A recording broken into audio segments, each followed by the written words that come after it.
Al Saeed. This is my professor. He teaches astronomy. He's been teaching for 13 years 13 now. years, yeah. Okay, first question. How would you define leadership?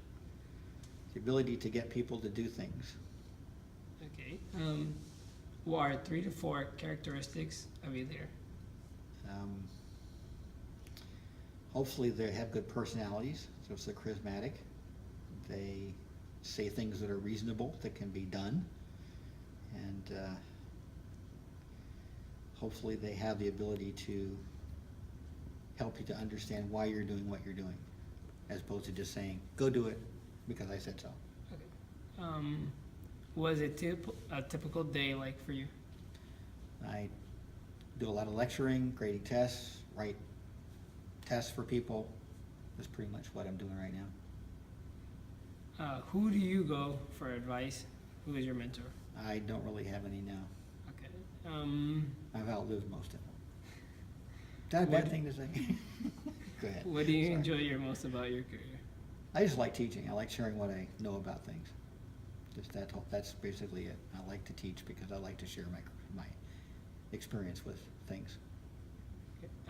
What are some challenges in your career? Being able to communicate effectively with all kinds of different people from all kinds of backgrounds, because they don't necessarily know anything about science, and trying to get that across is sometimes very challenging.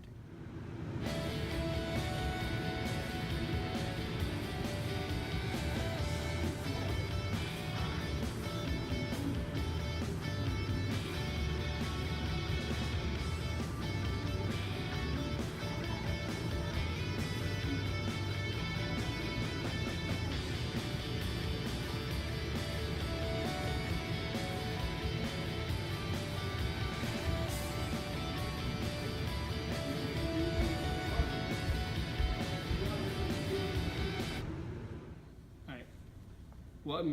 What immediately comes to mind when you hear the word success? Achieving your goal, whatever that goal is. Okay, what advice would you give to inspire young leaders? Be persistent. Yeah. All right. These are the last two. What keeps you motivated in life? The challenge of being a professor and talking to students. That's a big motivation. And learning, of course, new things. All right. Have you ever dealt with anxiety? If so, like, how have you overcome it? Oh, everybody gets anxious about stuff. You just persevere and get the work done. Don't worry about the stuff that's happening around you. Just concentrate on what you need to get done. It helps you. All right. What's the difference between leading and managing? And if so, like, Yeah, that's difficult 'cause there's a lot of overlap. Typically when you're managing, you don't really have to worry too much about the people that you're talking to, hopefully, on an issue, because they already know what you're talking about. You usually have them in the situation because they're familiar with you and the situation that they need to solve. So you kind of point them in the right directions and say, go do it. And leadership a lot of times is helping them to understand that they want to go in a direction. So they don't always agree with you necessarily. So you have to convince them what's going on. And which one do you think is most effective? I don't think either one is more effective than the other. Just depends on the situation. Continue. Being a good leader is a good manager, and being a good manager can be a good leader. So it's, they're kind of the same. what was the worst thing someone told you growing up? That I wasn't college material, and that I would never be successful at college. And that happened in high school.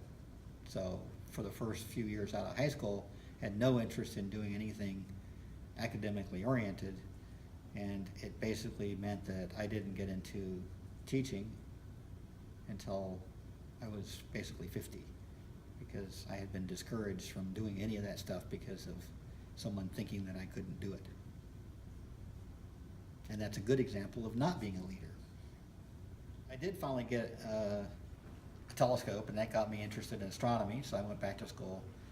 But because I had such deficits in things like mathematics and some other areas, because of the discouragement from high school, I had to start over again on everything, and I was going to major in physics, and not having a math background in physics is a bad combination. So, most of my math classes I failed the first time I took them, so I graduated with 2.0. But I got a degree, yay me. And then later, I got a job as a researcher for the ophthalmic instrument company, and after that ended, I got a job working for an observatory. And when that job ended, I went back to school and got a master's degree and started teaching. And actually got a 3.9 from graduate school. But that's because I had a little more going for me by the time I got there.